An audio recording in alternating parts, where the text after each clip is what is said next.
Alors, je suis philosophe. N'ayez pas peur.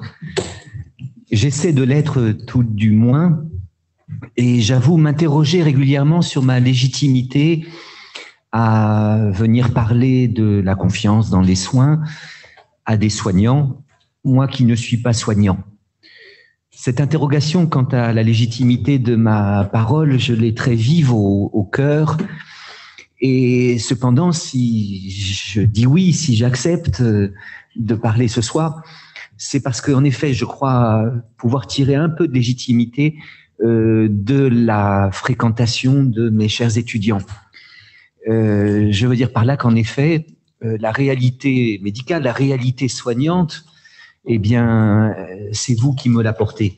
C'est-à-dire que nos étudiants doivent rédiger des mémoires, que ce soit en master ou en thèse, et dans ces mémoires, on leur demande toujours de parler de ce qu'il y a de plus vif, de plus incarné, de plus aigu dans leur pratique. Et c'est là, au fond, que j'apprends un peu ce monde qui n'est pas véritablement le mien. Mon travail n'est sûrement pas celui d'un déontologue, d'un moraliste, voire d'un moralisateur, celui qui, n'étant pas soignant, dirait aux soignants, voilà ce que vous devez faire. Mon travail est un travail plus immanentiste, c'est-à-dire que j'essaie de mettre en mots ce que les soignants vivent. J'essaie de rendre hommage à ce qu'ils éprouvent. Et les aventures sont magnifiques. Il y a ici donc deux de mes anciennes élèves, qui sont allés du Master 1 jusqu'au doctorat de philosophie. Et donc Maëlys Dubasque ici, et puis et Véronique Avrousse là. Merci beaucoup de votre accueil. J'ai songé à donner pour sous-titre à cette causerie vespérale le sous-titre un peu incongru suivant: l'hôpital doit-il se foutre de la charité? Et puis, je n'ai pas osé employer ce titre un peu incongru, mais quand même, je viens de vous le dire. Causerie vespérale, ne soyez pas trop impressionnés, ça veut simplement dire une conférence qui a lieu le soir, au moment des vêpres.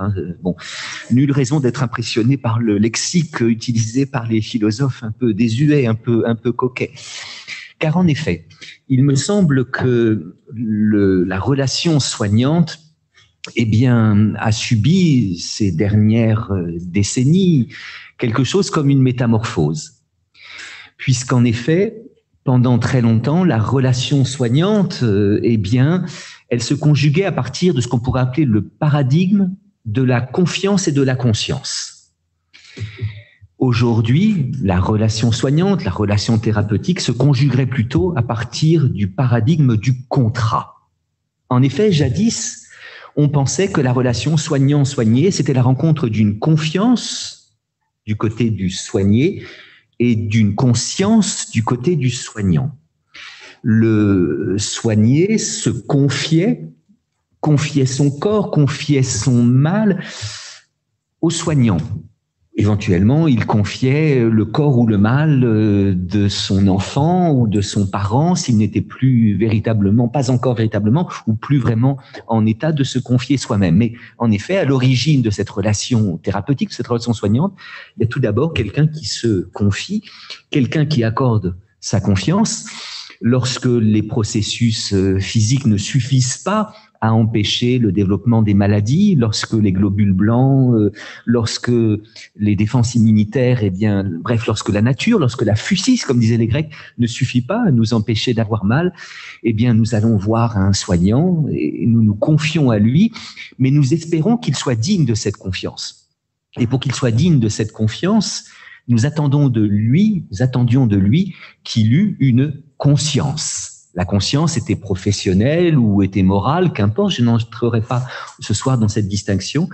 Mais la conscience qu'on espérait du soignant le rendrait digne de la confiance qu'on lui avait accordée, et rétablissant quelque chose comme une symétrie, comme une parité, là où au début il y avait forcément une asymétrie, une dissymétrie, puisqu'il y a un homme qui souffre et un homme qui ne souffre pas, un homme qui ne sait pas, un homme qui sait. Voilà quel était le paradigme de jadis. Mais une évolution dont mon propos est de me demander dans quelle mesure elle est bénigne, dans quelle mesure elle est maligne, fait qu'aujourd'hui, on conjugue moins la relation soignant-soigné à partir du paradigme confiance-conscience, mais plutôt à partir du paradigme du contrat. Les relations entre le soignant et le soigné seraient plutôt des relations contractuelles, ce qui se manifeste par la recherche d'un consentement plus ou moins éclairé, par le devoir d'informer, par le désir de créer quelque chose comme une alliance thérapeutique entre le soignant et le soigné. Ce paradigme a des vertus parce que si le soignant manquait de la conscience qu'on espérait qu'il eût, eh bien la confiance pouvait être abusée. Une asymétrie, une dissymétrie, un manque de parité pouvait exister. Quand on est dans une relation contractuelle, alors là, il ne saurait y avoir d'asymétrie, de dissymétrie, de tromperie, d'abus, puisque les choses sont clairement établies avant même que s'engage la relation thérapeutique. Le vieux schéma avait des défauts, mais il avait aussi des qualités. Le nouveau schéma a des qualités, mais aussi des défauts. Entre les deux, il est urgent de ne pas choisir. Voilà le propos que je veux développer ce soir. Mais si je faisais allusion à la charité à l'hôpital, c'est précisément parce que du temps de la confiance-conscience, eh bien, c'était de charité qu'il était question. Du temps du contrat, c'est d'hôpital qu'il est question. En effet, il me semble que la vie hospitalière, si vous voulez, a subi en Occident chrétien une métamorphose, puisque jadis, quand on n'était pas bien, quand on avait mal ou quand on souffrait de maux divers, qu'ils soient physiques ou sociaux, eh bien, on avait grand risque ou grand chance, je ne sais pas, de se retrouver dans des établissements qui s'appelaient au minimum l'Hôtel-Dieu, l'Hospice des Sœurs du Bon Secours, la Pitié, Salpêtrière, la Charité. Et alors, on s'y retrouvait dans des lits au-dessus desquels se trouvaient des crucifix. Alors, on entrait dans des établissements à l'entrée desquels il y avait des crucifix qui étaient la métonymie de la charité, c'est-à-dire de l'amour du prochain. Car la charité était un sentiment avant que d'être un bâtiment, n'est-ce pas ?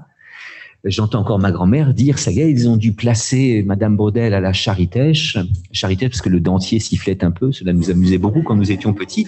Et la Charitèche, c'était en effet un bâtiment où l'on mettait les malades ou les pauvres ou les errants. Mais c'était un bâtiment où l'on devait être soigné par charité. Mais qu'est-ce que la charité ? La charité, c'est pas d'abord quelque chose qu'on doit faire, mais quelque chose qu'on doit éprouver. Saint Paul, si je n'ai pas la charité, je ne suis qu'airain qui sonne, cymbales tonitruantes qui font beaucoup de bruit pour rien. Et la charité, c'est la traduction en français du latin caritas, qui est soi-même la traduction en latin du grec agapé. Je ne parle pas grec pour essayer de faire croire à une maîtrise de la langue d'Homère que je n'ai pas forcément, mais comprenez que lorsque on doit parler d'amour, et la charité, c'est l'amour du prochain, quand on doit parler d'amour, il est bon parfois de ne plus parler français. Car quelque bonne que puisse être la réputation qu'est les Français en matière d'amour, on a une réputation comme étant le peuple des amoureux, le peuple des amoureuses. Bon, on a une rivalité avec les Italiens ou les Italiennes, mais depuis Berlusconi, on sait la vulgarité de nos cousins transalpins. Vous allez me dire que nous, on a Strauss-Kahn, c'est pas forcément mieux, mais enfin, il me semble que nous ne devrions pas nous prévaloir de cette expertise en matière de choses amoureuses, car notre langue française est pauvre pour parler d'amour. Un seul verbe, le verbe aimer, pour dire que ce premier aime les glaces à la framboise, ce deuxième nommé O aime Juliette, et ce troisième nommé le Christ aime son prochain comme lui-même. Il est évident que le Christ n'aime pas son prochain comme Roméo aime Juliette, et que Roméo n'aime pas Juliette comme j'aime les glaces à la framboise. Voilà pourquoi il est parfois indispensable, quand on veut parler d'amour avec précision, d'utiliser la trilogie grecque, Eros, c'est-à-dire le désir, Philia, P-H-I-L-I-A, la charité, et Agapé, Philia, l'amitié, Eros, le désir, Philia, l'amitié, et Agapé, la charité. Eh bien, pendant des siècles et des siècles, on a fondé la relation thérapeutique, ce qu'on ne nommait pas ainsi à l'époque, sur cette fameuse charité, charitèche, l'amour du prochain, forme d'amour qui se distingue des deux autres, car il n'a pas besoin pour naître et vivre de l'amabilité de l'autre. Qu'est-ce à dire? Je n'étais pas clair, vous me le diriez. Qu'est-ce à dire? Eh bien, que le désir a besoin pour naître et vivre de l'amabilité physique de l'autre. C'est parce qu'on a constaté l'amabilité physique de quelqu'un qu'on a vu la beauté d'un regard, qu'on a deviné l'élégance d'une hanche, je ne sais, que Eros naît. Même chose pour l'amitié, c'est parce que la philia, c'est parce qu'on a constaté l'amitié, l'amabilité plutôt morale de quelqu'un, je ne sais moi, sa douceur, sa tendresse, son humour, son intelligence, bon, que est née la philia, l'amitié. Alors que agapé, caritas, charité, ce serait une forme d'amour qui n'aurait pas besoin de l'amabilité de l'autre pour naître et vivre. Aimer de cette manière-là, c'est aimer l'autre même quand il n'est pas aimable. Et il est bien évident qu'on aurait pu conjuguer la relation thérapeutique sur le désir ou sur l'amitié, car le désir et l'amitié ne peuvent pas être universels. Le désir est un sentiment qui discrimine et qui hiérarchise. Qui discrimine parce qu'il y a des gens qu'on désire, des gens qu'on désire pas, et qui hiérarchise parce que parmi les gens qu'on désire, il y en a qu'on désire un peu, d'autres beaucoup, d'autres passionnément, d'autres à la folie. Le désir n'a pas pour vocation d'être universel. Peut-être trouverez-vous une contre-exemple à cette thèse selon laquelle le désir ne saurait être universel dans la personne de l'homme fait désir ou du désir fait homme, c'est-à-dire Don Juan. Don Juan prétend désirer universellement. Lorsque Sganarelle lui reproche de se marier de tous côtés, il répond qu'il a sur ce sujet, la conquête des femmes, l'ambition des conquérants qui ne peuvent se résoudre à borner leurs souhaits. Il n'est rien qui puisse modérer l'impétuosité de mes désirs. Je me sens un cœur à aimer toute la terre et j'aimerais comme Alexandre qu'il y eût d'autres mondes pour y pouvoir étendre mes conquêtes amoureuses. C'est ce que dit Don Juan d'après Molière à Sganarelle. Et là, on a l'impression qu'il y a une espèce d'universalité du désir. Hein. Je me sens un cœur à aimer toute la terre. Mais c'est pire. J'aimerais comme Alexandre le Grand, c'est un conquérant de territoire et non de femmes, j'aimerais comme Alexandre qu'il y eût d'autres mondes pour y pouvoir étendre mes conquêtes amoureuses. Oui, mais, et alors cela a été dit cette fois-ci par Mozart, puisque on nous dit de Don Giovanni qu'il a eu 1003 femmes en Espagne. Ma in Hispania, 1003. Et 1003, c'est encore plus que 1001. 1001 est le nombre par lequel on désire, on tente de donner l'infini, mais 1001, ça n'est rien s'il n'y en a pas 1002e, 1003e. Bon. Et donc Juan peut être un contre-exemple à l'affirmation selon laquelle le désir peut pas être universel, mais tout de même pas. Parce que Don Juan ne désire pas tout le monde, puisque Don Juan ne désire plus les femmes qu'il a déjà eues. Dès lors qu'il a eu une femme, elle perd toute désirabilité à ses yeux. Vous voyez, l'amitié ne peut pas être universelle. Aristote le dit très bien, si tu as besoin des doigts de plus d'une main pour compter le nombre de tes amis, tu ne sais pas ce que c'est que l'amitié. Tu confonds la véritable amitié, la protaphilia, avec cette ersatz d'amitié qui est l'amitié politique. Et c'est vrai que les hommes politiques ont peut-être un peu trop facilement le mot ami à la bouche. Souvenez-vous de Chirac et de Balladur, un ami de 30 ans. Il n'y avait pas d'amitié entre Chirac et Balladur, c'était de la complicité, pas de l'amitié. Et puis Bill Clinton fête son anniversaire à la Maison Blanche, il invite ses amis, 1200 personnes. Non, l'amitié est rare ou n'est pas.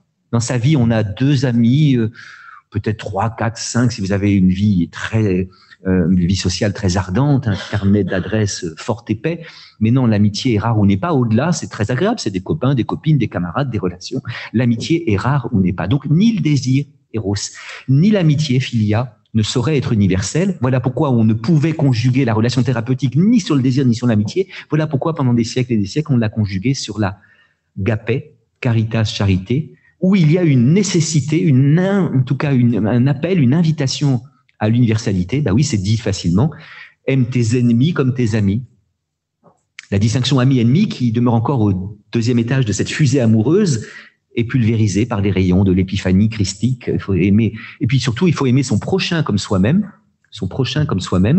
Et je me suis longtemps demandé ce que voulait dire le mot prochain, jusqu'à ce que je lise Lévinas. Je croyais que le prochain, c'était le descendant ou le proche. Non, la seule belle définition du prochain que les philosophes aient donnée, c'est sans doute celle de Lévinas, qui dit que le prochain, c'est le premier venu. C'est le prochain homme, prochain être humain qui va franchir la porte. Et le prochain qui va arriver dans votre service, peut-être qu'il vous plaira érotiquement. Ah, dis donc. Mais peut-être que ce sera non pas le désir, mais le dégoût. Peut-être qu'il vous plaira moralement, ce type est vraiment type bien. Mais peut-être qu'il vous dégoûtera moralement. Eh bien, il faudra aller au-delà, n'est-ce pas, de la dichotomie du désir et du dégoût, de l'amitié et de l'inimitié. Il faudrait aimer son prochain, c'est-à-dire tout homme est mon prochain, disait Lévinas. Et alors, en effet, il y a une sorte de captatio, une sorte de captation par le christianisme du message d'Hippocrate. Il faut soigner tout le monde, mais il faut aimer tout le monde, voyez. Et alors, c'était justement l'ordre de la charité. Cela s'invente, cette idée selon laquelle on ne peut pas soigner sans aimer et aimer sans soigner. Cela s'invente dans la parabole du bon samaritain. Hein, vous vous souvenez que le Christ vient de dire qu'il fallait aimer son prochain comme soi-même, être le prochain de l'autre. Bon, et que l'un de ses interlocuteurs, un juriste d'ailleurs, au fond, lui demande, mais Rabbi, qu'est-ce qu'aimer son prochain? Rabbi, ça veut dire maître. Hein. Et vous vous souvenez que le Christ ne répond pas à la question qu'on lui pose. C'est d'ailleurs un trait assez coutumier chez les rabbins de ne pas répondre à la question qu'on leur pose, ou en tout cas de ne pas y répondre directement. Je me souviens d'un rabbin que je ne mettais pas exactement au même niveau que le Christ, Rabbi Jacob. Je me souviens de cette scène géniale où Louis de Funès, qui joue le rôle d'un petit industriel raciste, antisémite, méprisant, qui à l'issue de toute une série d'aventures, les aventures de Rabbi Jacob, est obligé de jouer le rôle d'un rabbin. Il en a le déguisement, mais n'en connaît pas les us et coutumes. Et donc, il dit à son valet Salomon, on va me poser tas de questions, moi je n'y connais rien, qu'est-ce que je vais faire? Réponse de Salomon, c'est pas compliqué, maître. Quand on pose une question à un rabbin, il y répond par une autre question. Ah, c'est pas bête ça, ah, c'est pas bête. Et Rabbi Jacob s'approche de la rue des Rosiers, et un vieux juif lui dit, Rabbi Jacob, j'ai 1000 questions à te poser. Réponse, eh bien moi j'en ai 2000. Ce qui lui permet de ne pas répondre à la question. Eh bien, toute chose égale par ailleurs, en effet, le Christ fait la même chose, mais Rabbi, qu'est-ce qu'aimer son prochain? Réponse du Christ. Un homme descendait de Jérusalem à Jéricho quand il fut abordé par des brigands qui le volèrent, le rouèrent de coups et le laissèrent à demi-mort. Un prêtre juif vint à passer, le vit, mais poursuivit son chemin. Un lévite fit de même, mais un samaritain qui était en voyage dans la région s'approcha de lui, fut pris de pitié, ému jusqu'aux entrailles. Il enduisit ses plaies d'huile et de vin, puis le chargea sur sa propre monture et le conduisit à l'hôtellerie proche en commandant qu'on prît soin de lui, etc. Et le Christ marque un temps et demande à son interlocuteur lequel de ces trois, aimer son prochain, était le prochain de l'autre. Réponse, le troisième, le Samaritain. Et le Christ de conclure, oui, va et fait de même. Oui, va et fait de même. Et ce va et fait de même, n'est-ce pas, est à l'origine du lien nécessaire fait pendant des siècles et des siècles entre l'amour et le soin. Pourquoi le Samaritain a-t-il été présenté comme le champion des soignants, le modèle des soignants? Eh bien, parce que il liait l'amour et le soin. Hein? Le prêtre aimait peut-être, mais puisqu'il n'a pas soigné, il a mal soigné. Il a mal aimé, pardon. Le lévite aimait peut-être, mais puisqu'il n'a pas soigné, il a mal aimé. Seul aime bien celui qui soigne. On ne peut pas aimer sans soigner. On ne peut pas soigner sans aimer. Et ce lien nécessaire entre l'amour et le soin, ça s'est longtemps appelé la charité, n'est-ce pas? Et à la charité, précisément, on concevait la relation thérapeutique comme une relation de confiance-conscience.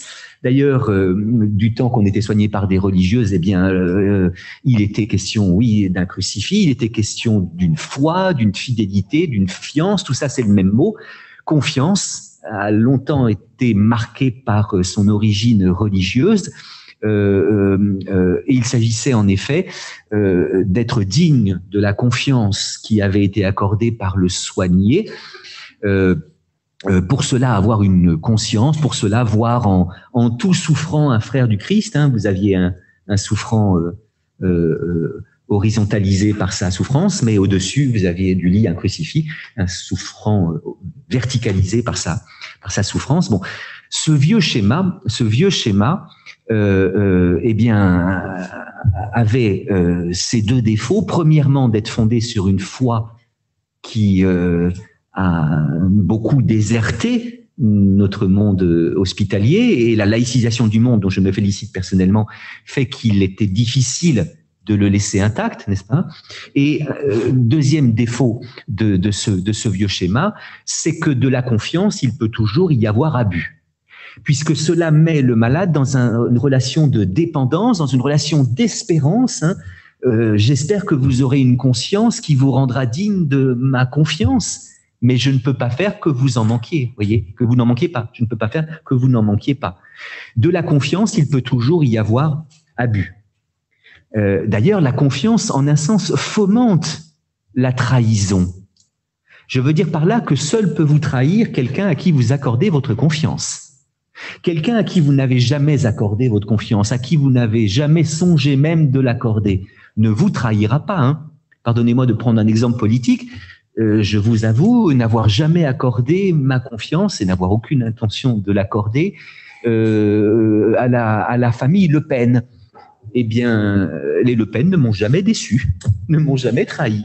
Seul peut me décevoir, seul peut me trahir quelqu'un à qui j'accorde ma confiance. Et alors, y a-t-il eu abus de la confiance? Alors, disons que l'affaire du sang contaminé, l'affaire Mediator, d'autres affaires ont peut-être distillé cette idée selon laquelle se confier aux soignants, se confier au système hospitalier n'était pas sans risque. Il y a peut-être eu ici et là un manque de conscience.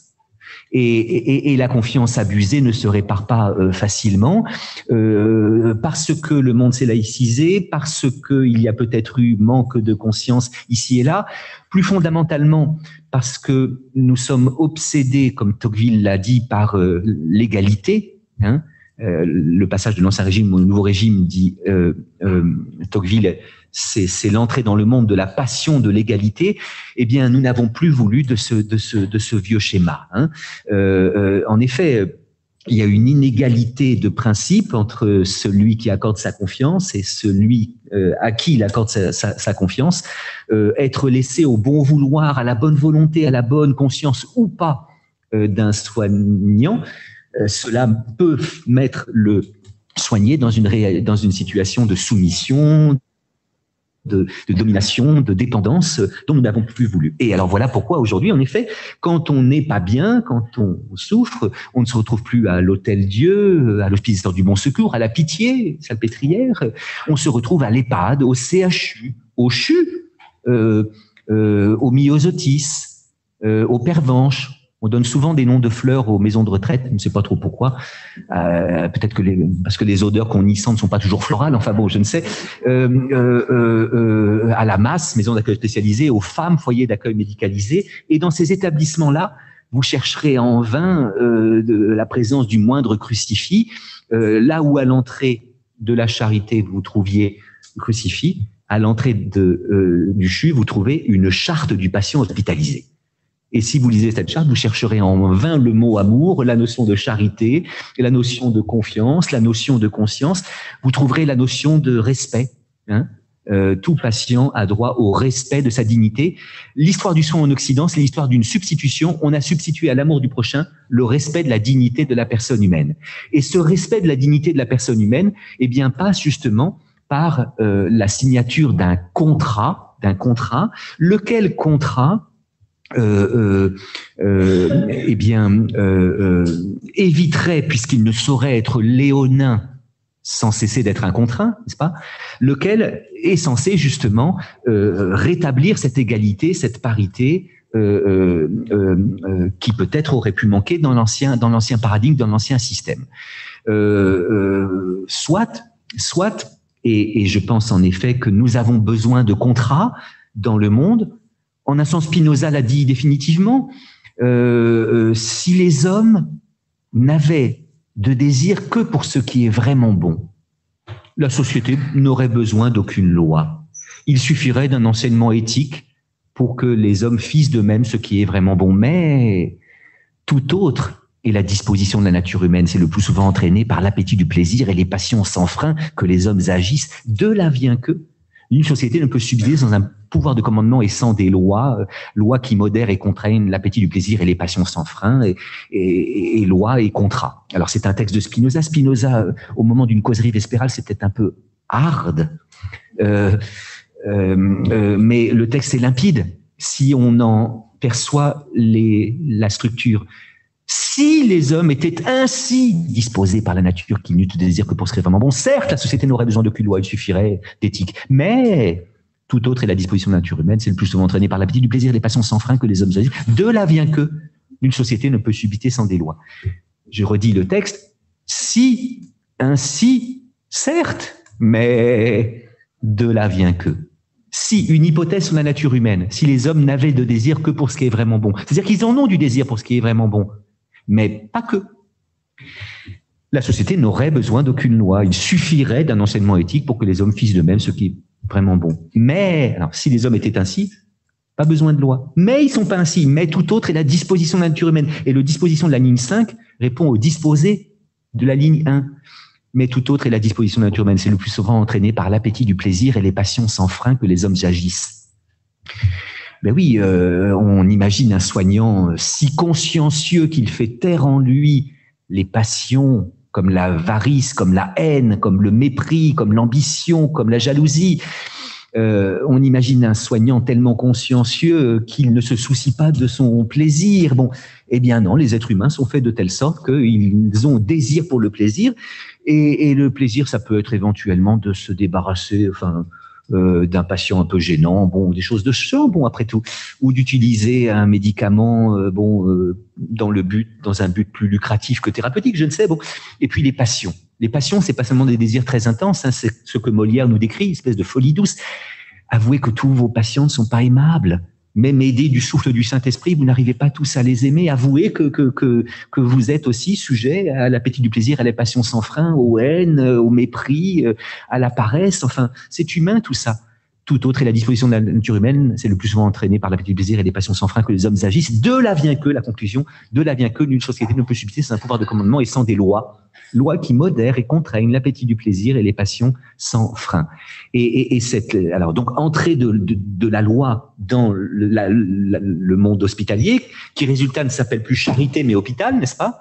Passage d'un paradigme du temps de la charité, confiance, conscience, à un paradigme du temps de l'hôpital, contractuel. Pourquoi pas, mais. Pourquoi pas, mais. Mais, pourquoi? Est-ce que je viens de dire complètement incohérent, le mec? Pourquoi pas, mais pourquoi pas? Enfin, je sais pas, passons, je suis fatigué. On coupera au montage. Donc, Fiat deuxième. Car ce qui m'inquiète dans les contrats, on a besoin de contrats, n'est-ce pas? On a besoin de contrats. Mais ce qui m'inquiète, c'est qu'à l'origine du contrat, il y a toujours quelque chose comme une secrète méfiance, comme une secrète défiance. On ne signe pas de contrat avec quelqu'un qu'on aime, avec quelqu'un en qui on a toute confiance, n'est-ce pas? Le prouve peut-être une anecdote que je me permets de vous raconter. Georges Brassens gagnait pas mal d'argent, mais il en dépensait peu. Non pas qu'il fût radin, grippe-sous, il était très généreux, mais tout simplement, il n'a pas beaucoup de besoins.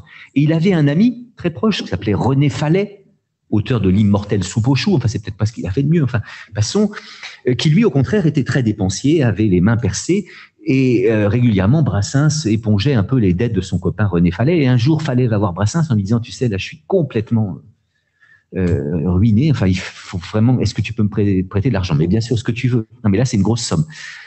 Et Brassens dit, bah oui, d'accord, je te le, voilà. Et Fallet dit à Brassens, bon, bah, écoute, je vais te signer un papier, reconnaissance de dette. Et Brassens dit, pourquoi tu vas me signer un papier, enfin? Et l'autre lui dit, bah, je sais pas s'il m'arrive quelque chose. Magnifique réponse de Brassens. Et tu crois que si t'arrive quelque chose, c'est l'argent que je vais regretter? Hein? Dans la relation amicale, il n'y a pas contrat. Ou plutôt, comme le dit Aristote, c'est comme s'il y avait eu contrat. Mais en même temps, il n'y a pas contrat, voyez. Et en effet, lorsqu'on a vraiment confiance, on n'a pas envie de signer un contrat.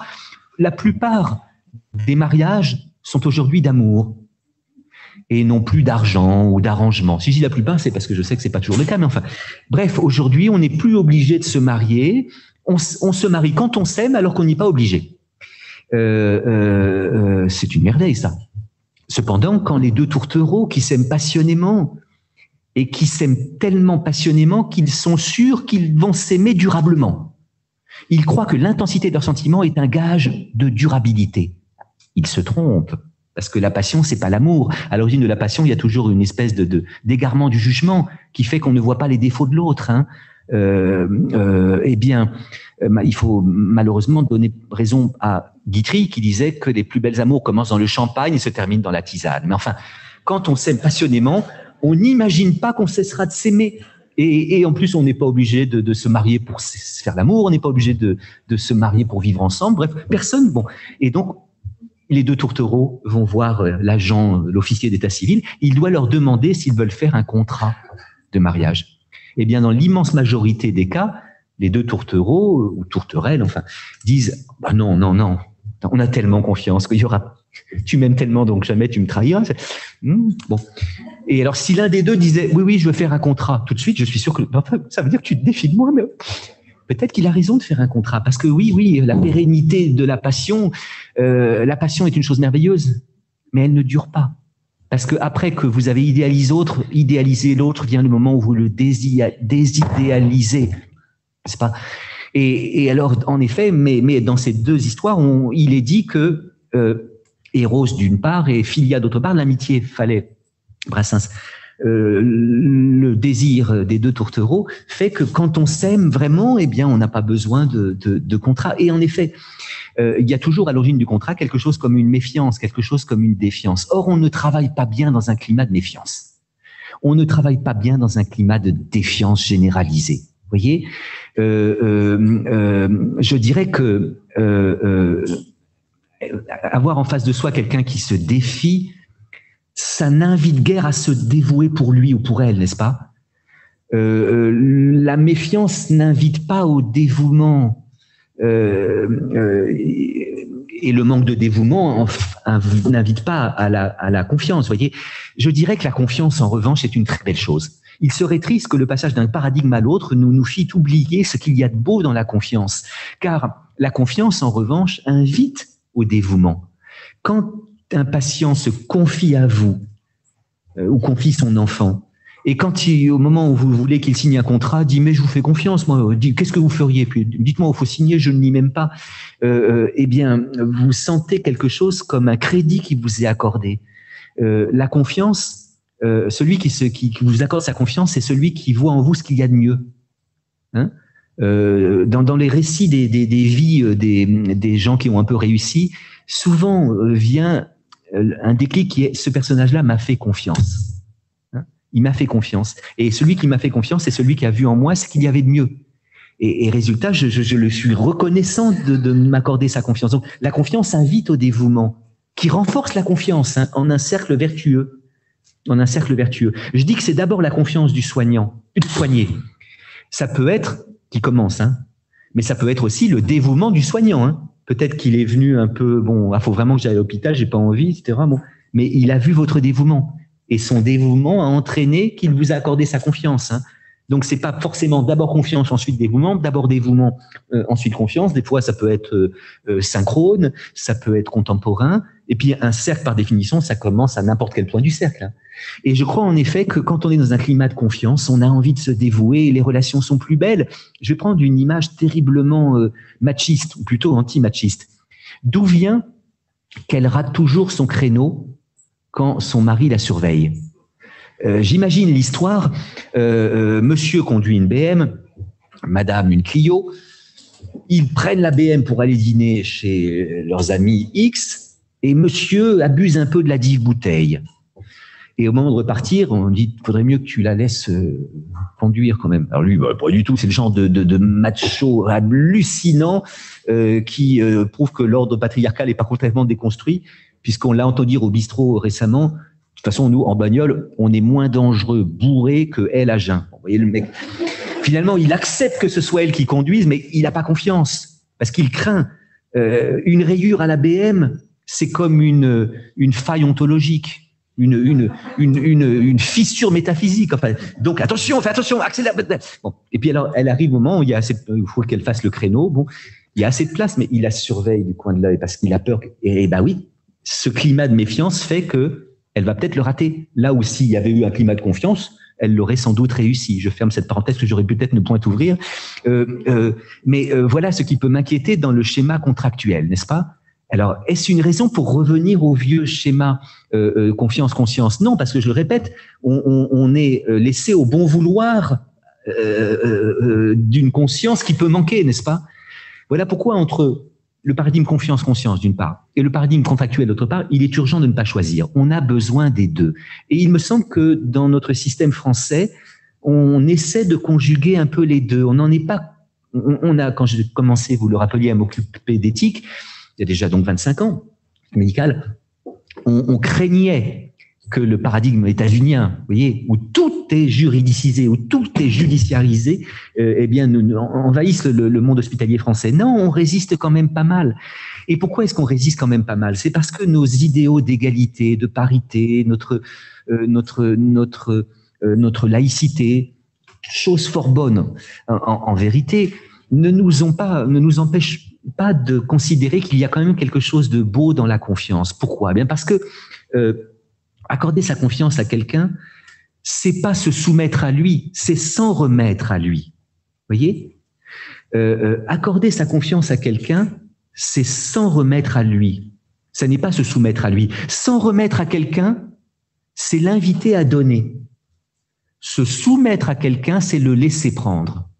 Alors ne nous soumettons pas. Ne laissons pas les autres prendre. Un peu de méfiance, un peu de contrôle, ça peut pas faire de mal. Mais en même temps, rien n'est plus beau que quelqu'un qui s'en remet à quelqu'un avec une confiance quand il rencontre quelqu'un qui a une conscience qui le rend digne de cette confiance, voyez. Et en effet, il y a toujours dans la confiance une dimension de pari. Et ce pari est un pari dont la générosité est l'essence. Qu'est-ce à dire? La confiance ne va pas sans raison. Si vous accordez votre confiance sans aucune raison de l'accorder, vous n'êtes pas confiant, vous êtes crédule. La crédulité, c'est la confiance aveugle, n'est-ce pas? Mais la confiance ne saurait être aveugle. Et en effet, nous n'accordons pas notre confiance sans condition, sans raison. On ne peut pas l'accorder les yeux fermés et on ne peut pas non plus exiger que l'autre nous l'accorde, sa confiance, aveuglément, sans raison. Ce qui fait qu'on accorde sa confiance à quelqu'un, ce sont généralement ce que Leibniz appelait les petites perceptions. C'est-à-dire que ce qu'on appellerait peut-être aujourd'hui les signaux faibles. Vous voyez, vous allez chez un médecin. Alors, je veux faire une distinction entre les situations thérapeutiques où on a le choix et les situations thérapeutiques où on n'a pas le choix. En médecine de ville, vous avez le choix d'aller chez un médecin ou pas. Quand vous êtes hospitalisé après un accident, en un sens, vous n'avez pas le choix. Vous pouvez changer de médecin. Vous pouvez pas forcément changer d'infirmière ou d'aide-soignante si vous êtes à l'hôpital. Hein. Donc, toutes les situations ne sont pas homogènes. Mais enfin, ce qui fait qu'on va choisir un médecin, comme son médecin référent, par exemple, qu'on va choisir un EHPAD pour y mettre son père ou son grand-père, qu'on va choisir une maison d'accueil spécialisée pour y mettre son enfant handicapé. Eh bien, c'est généralement les petites perceptions qu'on a eues, alors la réputation, mais aussi une impression de fausseté ou de vérité, vous savez. Il faut pas trop se confier aveuglément à la belle plaquette de l'EHPAD. Hein. Si vous lisez la plaquette, qu'est-ce qui va être bien là? Allez-y un mardi après-midi pluvieux du mois de novembre, vous verrez que ça ressemble pas tout à fait à ce que la plaquette promettait. Enfin bon, voilà. Mais enfin bon, ce sont des signaux faibles, des petites perceptions, des perceptions insensibles qu'on ne sait même pas, hein, on perçoit sans l'apercevoir. On ne sait pas ce qui a fait que, mais parfois c'est la fermeté d'une poignée de main, vous voyez, au contraire, qui donne la confiance, au contraire, sa moiteur qu'on n'aime pas trop, c'est un regard qui se dérobe trop vite, ou bon, on le sent ou on le sent pas, comme disent les jeunes. Or, la confiance, donc, ne va pas sans raison. Hein. La confiance sans raison, la confiance aveugle, c'est un oxymore, ça s'appelle la crédulité. Mais en même temps, la confiance va toujours au-delà des raisons qui la motivent. C'est-à-dire qu'il faut savoir des choses ou sentir des choses de l'autre ou de l'établissement ou du système hospitalier. Enfin, il faut sentir ou savoir des choses qui donnent assez de garanties, assez de savoir, hein, pour nous dire qu'on a raison de faire confiance. Mais en même temps, de telles garanties ne peuvent pas faire disparaître totalement le doute, si vous voulez. Les plus solides assurances ne peuvent jamais procurer, comme dit Gildas Richard, que des raisons de croire. J'ai des raisons de croire qu'il est digne de ma confiance. Alors des raisons, oui, j'ai des raisons. Et je peux expliquer pourquoi j'accorde ma confiance. Hein. Des raisons, car la confiance est fondée par elle. Il y a des raisons de fonder la confiance. Et c'est parce que ces raisons sont présentes et que je les sens ou que je les sais que je me crois fondé d'accorder ma confiance plutôt que de ne pas l'accorder. Mais en même temps, les plus solides assurances, les plus solides garanties ne peuvent jamais me donner que des raisons de croire, hein. Selon que j'insiste sur raison ou croire, on prend toute l'ambivalence de la confiance, parce que la confiance peut être trahie. La confiance peut toujours être trahie. De la confiance, il peut toujours y avoir un abus. Voilà pourquoi la confiance est de l'ordre du pari. Il y a au cœur de la confiance quelque chose comme un pari. L'autre peut me trahir. Il y a toujours possibilité du reniement, de la trahison, du parjure, de l'abus de confiance. Faire confiance, c'est créditer l'autre, c'est savoir que l'autre peut mentir, peut trahir, qu'il en a la possibilité, qu'il peut abuser, et cependant qu'il renoncera volontairement à cette possibilité. Et je trouve ça très beau. Je trouve que les relations humaines ont besoin de quelque chose de cet ordre-là. On est en effet quelque chose dans un don, dans un crédit, hein. Et voilà pourquoi il me semble que le schéma confiance-conscience appartient au monde poétique du don, alors que le schéma contractuel appartient au monde prosaïque de la justice. Je répète, je ne suis pas en train de dire du mal de la justice. Ce que j'appellerais le monde prosaïque du donnant-donnant. Quand on est dans le contrat, on est dans le donnant-donnant. Mais quand on est dans le donnant-donnant, on n'est pas dans le don, par définition. Donner, c'est toujours quelque chose de l'ordre d'une surabondance, d'un excès, d'un risque. Quand on est dans le donnant-donnant, on est dans ce que Jean Kelevitch appelait magnifiquement un talion de bienfaisance, hein. Alors le talion, c'est plutôt malfaisance, œil pour œil, dent pour dent. Le contrat, c'est un talion de bienfaisance. Mais talion de bienfaisance ou talion de malfaisance, on est toujours dans le talion, c'est-à-dire dans une obsession de l'équilibre.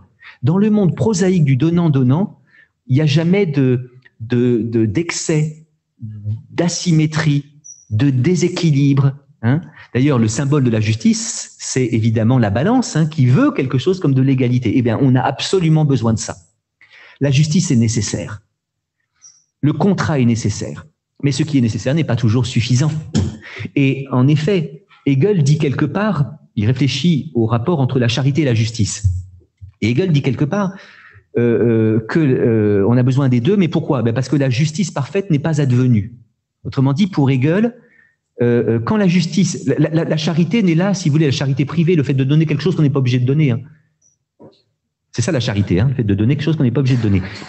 Hegel semble penser que la charité, c'est un palliatif, un suppléant, hein. C'est parce que la justice n'est pas totale qu'il faut la charité. Mais c'est une façon pour Hegel de murmurer que si la justice était totale, on n'aurait plus besoin de charité, c'est-à-dire de don. Eh bien, je ne suis pas d'accord, moi.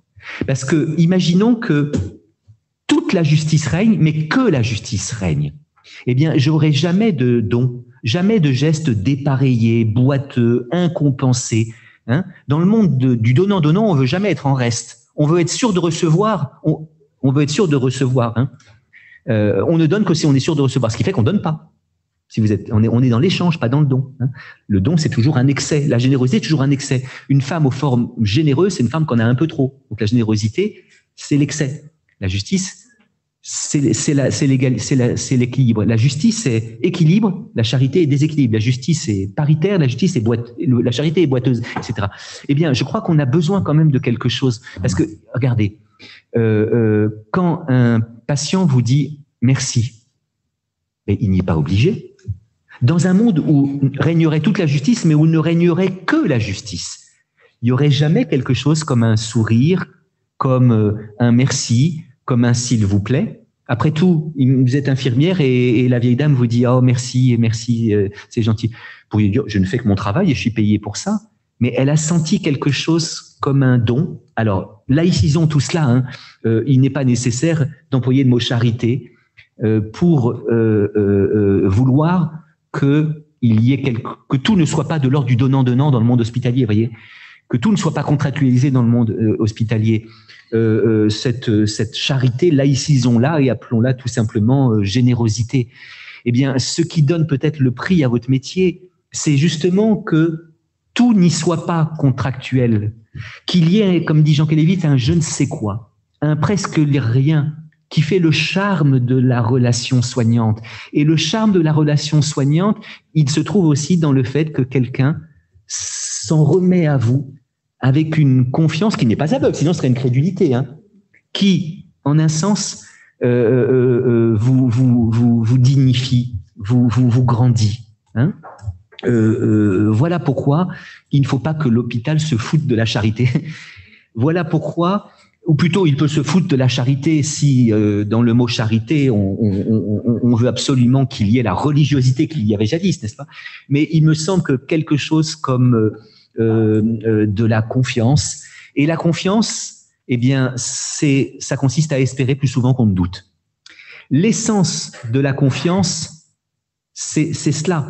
D'ailleurs, je répète que le mot confiance a pour harmonie, comme on dit en musique, le mot fidélité, le mot foi, le mot fier. Hein, tous ces mots-là, il y a dans la confiance une foi. Alors cette foi, je voudrais qu'elle fût une foi en l'humanité. Pas forcément une foi en Dieu, bon, mais une foi en l'humanité. Oui, il y a une foi. Et alors justement, saint Augustin disait qu'avoir la foi, c'est espérer plus souvent qu'on ne doute. Avoir la foi, c'est espérer plus souvent qu'on ne doute. Et donc, imaginons laïcisons cela, qu'un homme ait rendez-vous, il est très amoureux, il a rendez-vous dans quelque estaminet bordelais à 20h10. Il est là dès 20h, la veille, hein, pour être sûr de ne pas rater le rendez-vous. Et il se trouve que celle qu'il espère est en retard, alors qu'étrangement, les êtres qu'on n'aime pas sont toujours très à l'heure, alors que les êtres qu'on aime beaucoup sont souvent un peu en retard. Bon, enfin, bon, bien des dramaturges et bien des romanciers ont dit ça. Et alors, vous savez qu'il a rendez-vous, bon, et alors, voilà, il attend, bon. Tu crois qu'elle va venir? Il est déjà 20h15, 20h20, 20h25. Ben, je ne sais pas. Oh, j'espère. Oh, j'ai confiance. Vous voyez? C'est-à-dire que espérer, quand il dit j'ai confiance, c'est-à-dire qu'il espère un peu plus que la simple espérance. Hein. Dans l'espérance, il y a une pure ignorance, une pure passivité, une pure attente. Espérer, c'est désirer sans savoir, c'est désirer sans pouvoir. Et bien, avoir la foi, c'est espérer plus souvent qu'on ne doute. Ça veut dire que avoir la foi, et dans toute confiance, il y a quelque chose de la foi, il y a toujours un doute. Oui, parce que la confiance, ça se situe entre la crédulité et le savoir. Quand on sait, on n'a pas besoin de faire confiance. Je sais que 2 et 2 font 4. Je n'ai pas besoin de leur faire confiance. Je ne vais pas aller voir, allez, vous les mecs, je vous fais confiance, cette fois-ci, vous allez être égal à 4. Non, puisque 2 et 2 sont toujours égal à 4, puisque je sais que 2 et 2 sont 4 ou font 4, je n'ai pas besoin de leur accorder la même confiance, la moindre confiance. C'est quand il y a un déficit de savoir, un manque de savoir, une petite ignorance, un petit doute, qu'il peut être question de confiance. Donc, se situant dans l'incertitude suspensive d'une hésitation entre la crédulité et le savoir, la confiance me semble peut-être ce qui humanise le monde, un monde où il n'y aurait plus aucune confiance, mais que du contrat, un monde qui serait tissé de méfiance et de défiance systématique ne serait tout simplement plus un monde humain. Voilà pourquoi il ne faut pas que l'hôpital se foute de la générosité. Voilà pourquoi entre confiance et contrat, il est urgent de ne pas choisir. Chacun des deux paradigmes se surveillant l'un l'autre, hein, se tenant par la barbichette. Et selon les cas, selon les moments, selon le degré de forme du soignant ou le degré de beauté ou d'insupportabilité, de beauté morale du patient, eh bien on va aller un peu plus du côté du contrat, un peu plus du côté de confiance, conscience. Est-ce que c'est pas ce qui se passe encore? Ça serait pas mal que cela se passe encore, que l'on ne soit pas complètement contractualisé comme on voit aux États-Unis. Cela permettrait en effet que le monde hospitalier reste un monde humain, tout simplement. Merci beaucoup de votre attention et maintenant discutons. Merci.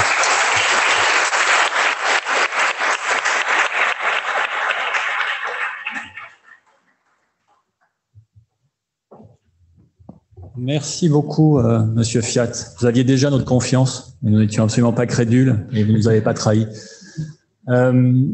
Est-ce que des personnes dans la salle veulent poser des questions à Monsieur Fiat? Je vais regagner ma place pour voir s'il y a des personnes sur le chat qui veulent poser des questions, mais est-ce que...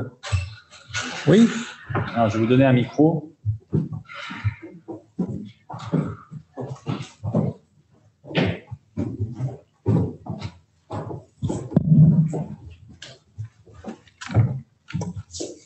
Merci beaucoup. Monsieur Fiat, merci beaucoup pour cette promenade dans la redécouverte du mot confiance dans le soin. Merci. Je voulais vous demander si vous ne pensez pas qu'il y a un contrat implicite dans le soin qui est en fait une confiance qui est mise à l'épreuve. Il y a une confiance mise à l'épreuve des effets secondaires des médicaments, une confiance mise à l'épreuve des séquelles d'une chirurgie, la vie sauvée au prix d'amputations qui rendent une persévérance dans la vie très compliquée. Voilà. Ce que les médecins et les équipes soignantes vont appeler le moindre mal. La confiance est très perturbée là-dedans. Il y a effectivement un désir d'accompagner ces procédés thérapeutiques d'une grande confiance et en même temps une confrontation à un principe de réalité. C'est que ça ne se passe pas du tout comme ça aurait dû se passer, ou bien il y a des effets dont on n'avait jamais parlé avant. Et donc je me pose la question dans cette confiance de la place de la promesse, de la place de la consolation et de la place d'une certaine, ce que notre cher collègue Bénédicte a développé comme concept, une cécité empathique transitoire. Être aveugle à ce qui va faire souffrir l'autre et garder sa confiance dans un soin qui risque de l'éprouver considérablement. Merci, chère Maëlys. Je suis entièrement d'accord avec vous. Refusant de choisir entre ces deux paradigmes, je vous invitais à réfléchir aux façons qu'ils ont de s'articuler. Et en parlant d'un contrat implicite, en créant ce concept, n'est-ce pas, vous faites ce que j'espérais que vous fassiez, vous nourrir de ce que j'avais proposé. Hein. Alors, la promesse. Toutes les promesses ne sont pas tenues. Une des difficultés, peut-être des temps, vient du fait que, enfin, j'en vois deux. Ce que vous dites, à ce que vous dites, je ferai écho par la proposition de deux esquisses d'analyse. Première esquisse d'analyse, il faut distinguer entre l'obligation de moyens et l'obligation de résultat. Et je peux m'inquiéter que nos contemporains oublient un peu cette distinction. C'est pas le cas partout, hein. Bon, là encore, j'espère, mais j'espère ne pas être naïf. J'espère qu'il y a encore beaucoup de nos contemporains qui, quand ça ne se passe pas aussi bien qu'ils l'espéraient, eh bien, n'entrent pas dans le ressentiment, l'acrimonie, l'agressivité, le désir de plainte et la méchanceté du ressentiment, n'est-ce pas? Bon, bah, moi, je me souviens de mon cousin Richard qui avait la mucoviscidose et il avait eu plein d'opérations, parce qu'avec une greffe, des choses comme ça. Bon. Et un jour, le personnel soignant a fait une erreur, il avait été brûlé à un endroit et il avait dit, bah, ils ont fait tellement pour moi, je vais pas leur en vouloir d'une maladresse. Bon, j'espère que ça existe encore, ça. Hein. Bon. Cependant, le ressentiment est quand même une passion assez à la mode aujourd'hui, et elle peut se nourrir aussi de l'oubli de la distinction entre l'obligation de moyens et l'obligation de résultat. Hein. Cet oubli de la distinction entre obligation de moyens et obligation de résultat, ça peut se traduire aussi par le fait que j'ai l'impression que pas mal de nos contemporains ont tendance à penser que la mort est moins l'achèvement de la condition humaine qu'une faute médicale, une erreur médicale ou une faute politique. Comme disait Montaigne, tu ne meurs pas de ce que tu es malade, mais de ce que tu es vivant. Et donc, que les soignants n'arrivent pas à empêcher que la mort arrive, ne saurait leur être reproché. Mais enfin, bon... je ne vous promets pas que tout marchera. Vous ne pouvez pas promettre que tout marchera. Vous ne pouvez pas promettre un résultat. En tout cas, vous ne pouvez pas promettre qu'un être humain ne meurt pas. Ces promesses-là sont folles, sont absurdes. Et il est très important que les patients, justement, n'attendent pas de vous des choses que vous ne pouvez pas leur donner. À propos de ce que vous avez appelé, alors, oui, c'est du lourd, hein, la cécité empathique provisoire. Transitoire, pardon, transitoire. En effet, comme membre de l'école éthique de la Salpêtrière, enfin, qui ont fait la formation de ce master pour les soignants en formation continue à Paris, il y a donc Véronique, il y a Maëlys, et Maëlys faisait allusion à une collègue, Bénédicte Lombard, qui est infirmière et qui a fait une thèse. Alors elle travaille en pédiatrie, et parfois il arrive que pour faire le soin qu'il veut à tout prix faire, le thérapeute, qu'il soit infirmier ou médecin, enfin, de temps en temps, force l'enfant. Hein. Je dois faire ces gestes-là, je dois poser cette sonde-là, etc. L'enfant hurle, l'enfant a mal, mais pour le faire, je fais taire en moi mon empathie. Hein. Cécité empathique transitoire. Hein. Vous voyez ? Alors,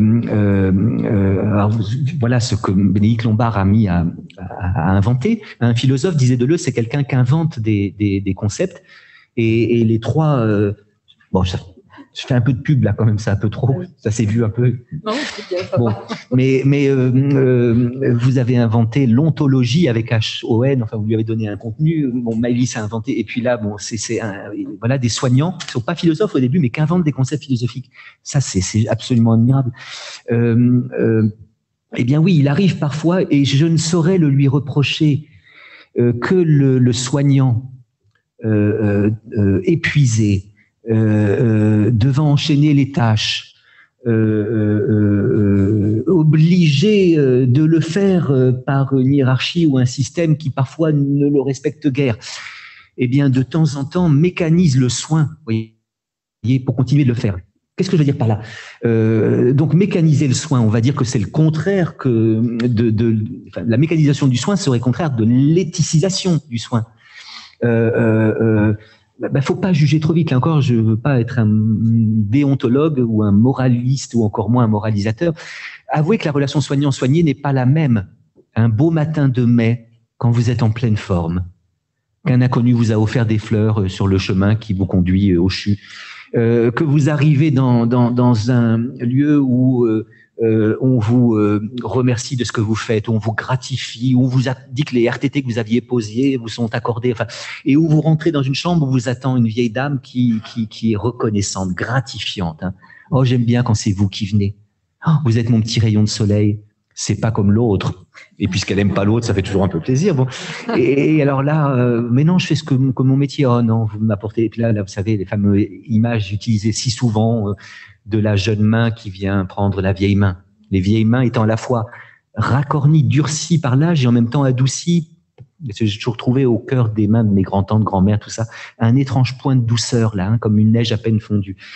Bon, ben oui, quand la relation soignant-soigné, c'est la relation un beau matin de mai entre une forme et une gratitude, mais là, les plus belles valeurs de l'éthique naissent et croissent et multiplient. La sollicitude, l'empathie, peut-être même la tendresse, enfin voilà. Mais la relation thérapeutique, c'est parfois un triste après-midi pluvieux de novembre. La relation entre une soignante et un soignant épuisé, qui a l'impression de ne pas être reconnu, et un patient agressif, qui n'a d'autre moyen de montrer sa souffrance que l'agressivité. Hein. Pourquoi Caraba la sorcière est-elle méchante ? Kirikou demande ça à tout le monde. Dans le dessin animé éponyme, une vieille sorcière tyrannise le village. Et personne n'a réponse à la question de Kirikou jusqu'à s'y trouve le grand-père. Grand-père, pourquoi Caraba la sorcière est-elle méchante ? Réponse du grand-père, parce qu'elle souffre, Kirikou. Vous savez qu'elle a une épine qui lui est portée là-dedans, qui lui fait tellement mal qu'elle a d'autres moyens de montrer sa souffrance que l'agressivité. Kirikou va sauver, et donc Kirikou n'est pas grand, mais il est vaillant. Kirikou, mon ami. Enfin, de toute façon, faut qu'il me calme, moi. Syndrome d'agitation adolescente à mon âge, un peu embêtant. Eh bien, quand la relation soignant-soigné n'est pas un beau matin de mai, la relation d'une forme et d'une gratitude, mais un triste après-midi de pluvieux de novembre, la relation d'un épuisement et d'une agressivité, là c'est beaucoup plus difficile. Et c'est là que je peux comprendre éventuellement que le soignant provisoirement continue ses soins dans une forme de cécité empathique pour pouvoir continuer, voyez, pour pouvoir continuer. Sinon je m'effondre. C'est comme, bon. Et donc, je ne jetterai pas la pierre parce que bon, le protocole est parfois ce qui vous tient. On a besoin de protocoles, de procédures, de techniques, de mécaniques. Ce qui est dangereux, c'est la réduction du soin à un protocole, une procédure, une technique, une mécanique. Vous voyez, la protocolisation, la procédurisation, la technicisation généralisée. Là, en effet, le soigné aura l'impression d'avoir affaire à un soignant aveugle empathiquement, hein. Et ça évidemment c'est dangereux, mais ça peut exister. Cocteau l'a très bien décrit, cette protocolisation, cette procédurisation, cette technicisation généralisée du soin. Quand il tourne La Belle et la Bête, il tombe très malade. Il souffre à la fois d'un impétigo, d'un phlegmon, d'une trachéite et d'un anthrax. Il doit arrêter le tournage du film. Il est hospitalisé à l'Hôtel-Dieu, bon, et il a cependant encore la force de tenir son journal. Et dans ce journal de La Belle et la Bête, édité aux éditions du Rocher, il y a 2 pages qui ne peuvent pas ne pas vous intéresser. Si ma mémoire est bonne, la première raconte ce qui s'est passé le 15 septembre 1945 et l'autre le 16 septembre 1945. Le 15 septembre 1945, Cocteau décrit sa souffrance. Et il la décrit génialement. Il m'est arrivé de parler de la souffrance quand je ne la connaissais pas. Alors je pouvais la couler en belles images poétiques. Alors je pouvais nervaliser. Ça, c'est un hommage d'un poète, Jean Cocteau, à un autre poète, Gérard de Nerval. Et Gérard de Nerval fait partie de ces poètes qui transforment la souffrance en beauté, hein. Je suis le ténébreux, le veuf, l'inconsolé, le prince d'Aquitaine à la tour abolie. Ma seule étoile est morte et mon luth constellé porte le soleil noir de la mélancolie. Je crois pas que vos patients, ils parlent comme ça. Ça va, monsieur? Le ténébreux, l'inconsolé. Sauf peut-être les vieilles dames qui vaporisent la toiture et les vieux monsieur qui récitent les poèmes.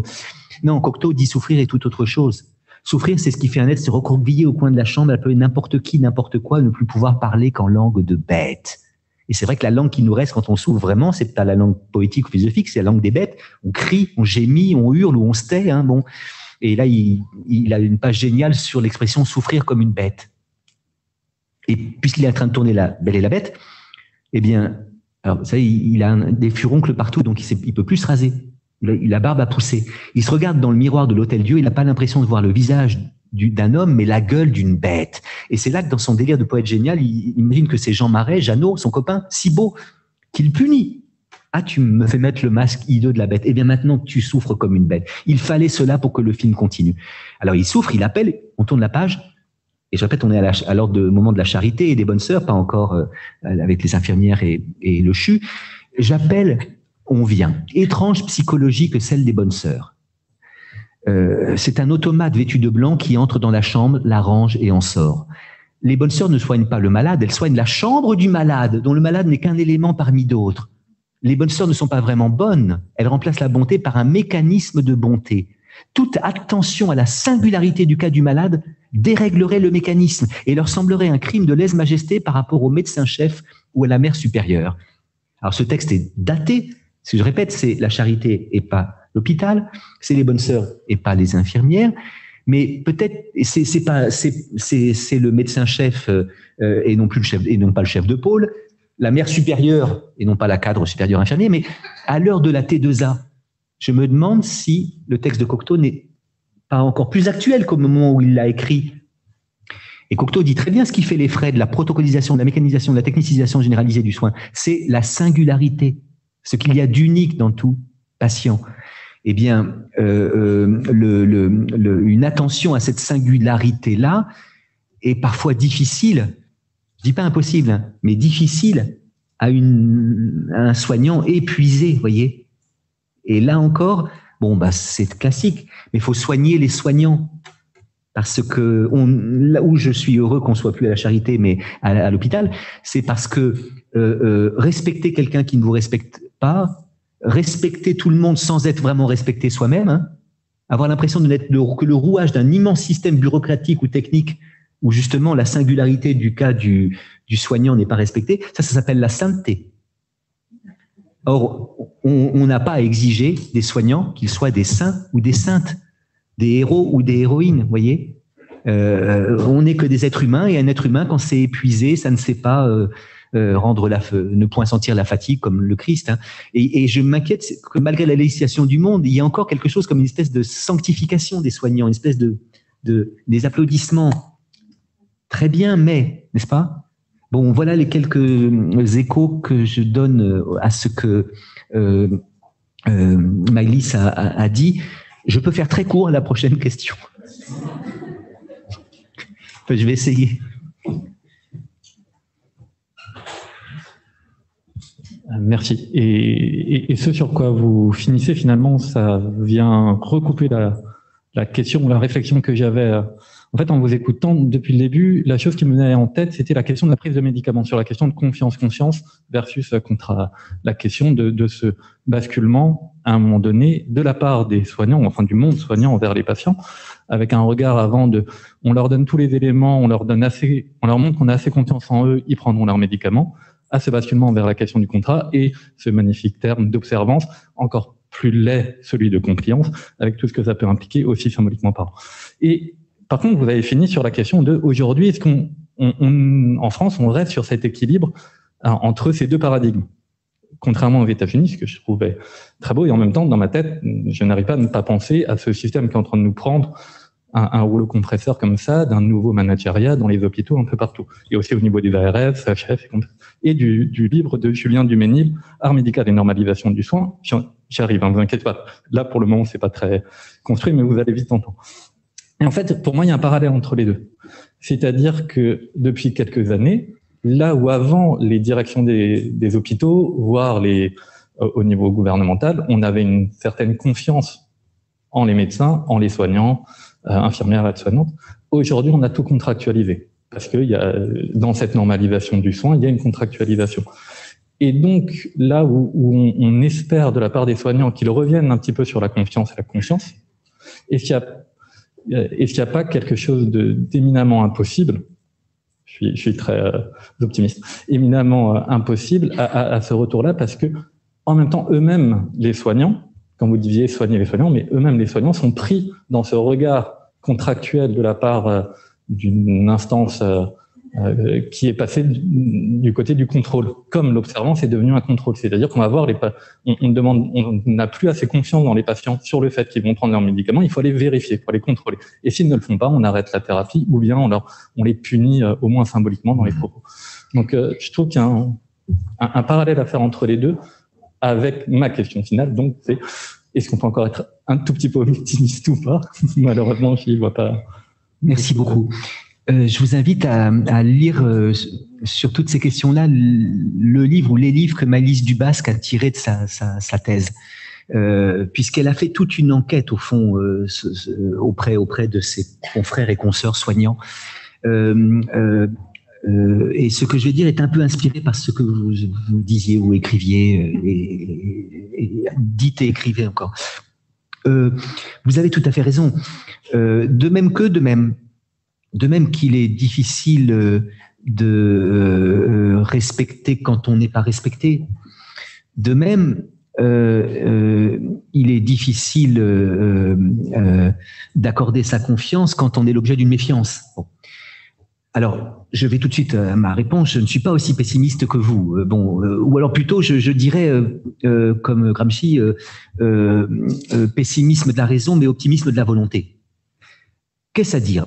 Oui, il y a en effet, alors, Jacques Ellul, grand philosophe bordelais d'ailleurs, avait écrit il y a bien des années un livre qui s'appelle « Le système technique », où il décrivait la déshumanisation du monde à cause d'un système technique qui est un système sans sujet, hein, où le système broie les sujets qu'il est censé servir. Bon.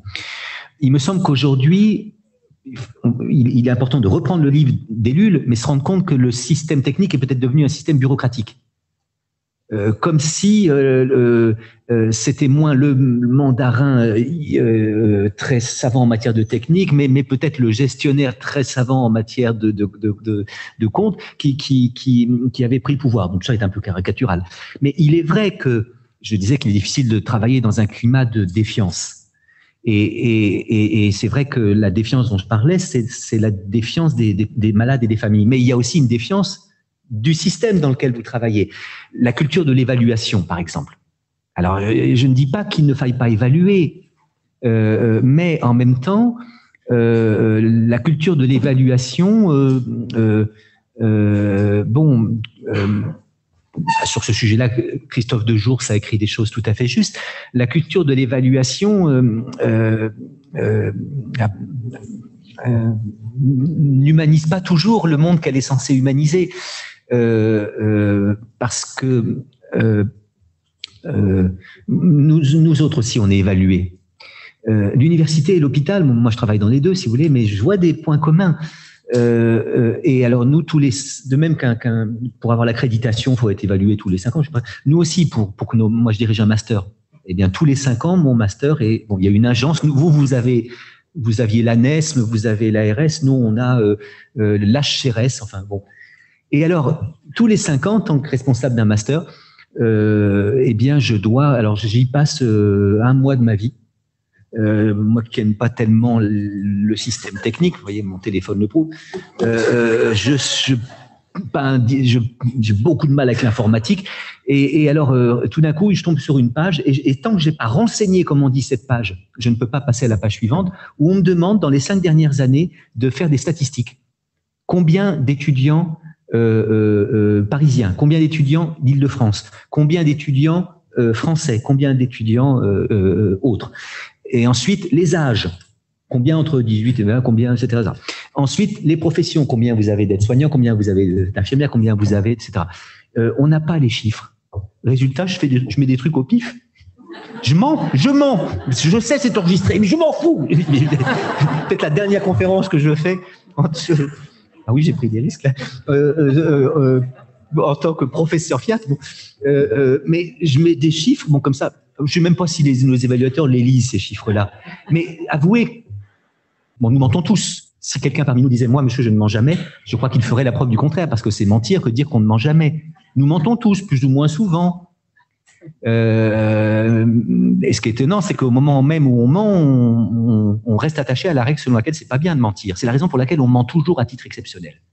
C'est à chaque fois juste pour une fois, hein. Et à chaque fois, la dernière fois. Mais le problème, c'est que cette dernière fois se répète comme le verre de l'alcoolique, hein, un petit dernier, puis après son petit frère, puis après. Bon, c'est pas agréable de mentir. Même si nous mentons tous, c'est pas agréable. Cette évaluation qui vous conduit à. Et puis alors, c'est dans une novlangue. Nous avons fait soutenir récemment les mémoires de nos étudiants. L'impression que j'avais, c'était que, alors qu'ils ont des professions très différentes, ils avaient en commun. Je vous en prie, ça arrive au meilleur.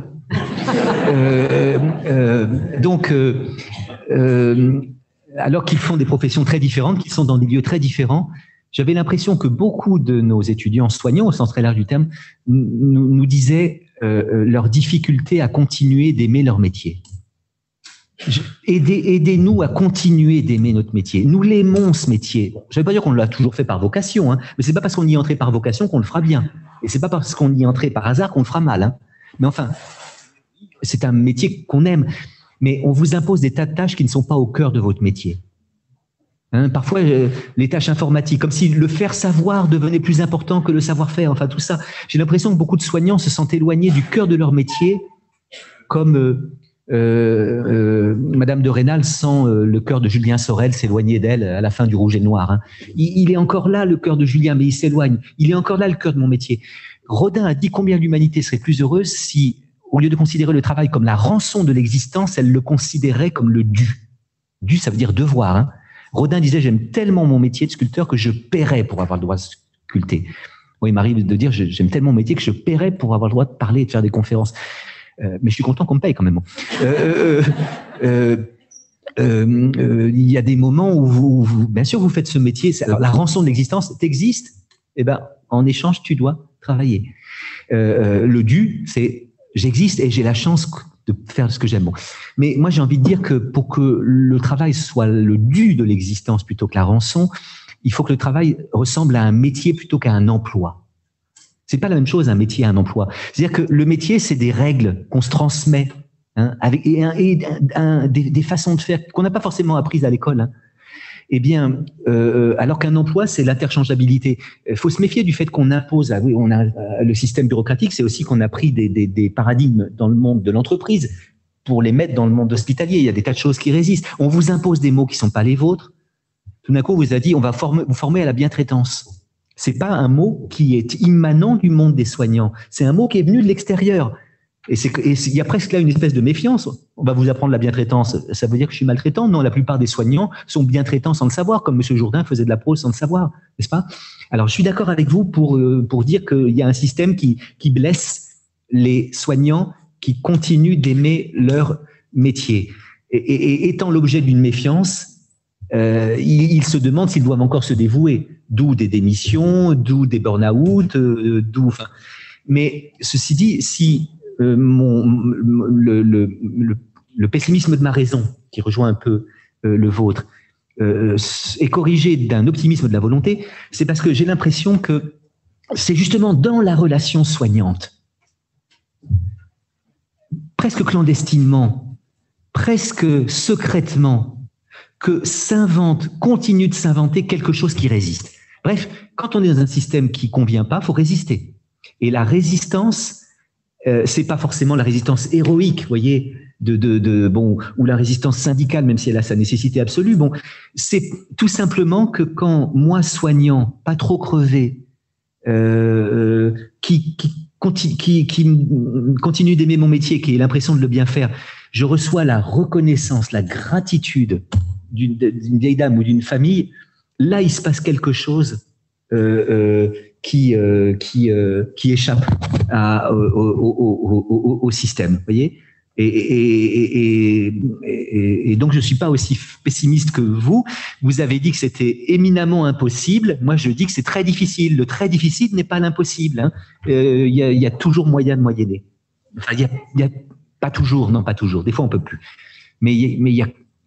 Alors, là encore, je garde une confiance. Je suis pas crédule. Je ne sais pas, mais j'ai quand même une forme de confiance. Bon, voilà. J'avais dit que je serais court, mais c'était long ce que vous avez fait, et c'était très bien, mais je trouve. Enfin, je suis pas là pour juger. Mais mes deux discutants ne parlent pas du tout, eux. Enfin, non, mais allez-y. S'il vous plaît, est-ce qu'on peut encore parler de relations de confiance si ça se passe à travers des ordinateurs, des écrans d'ordinateurs? C'est difficile, c'est pas impossible. On a eu un mémoire sur, d'ailleurs, Claire Lagarde est bordelaise. Vous la connaissez pas? Bon,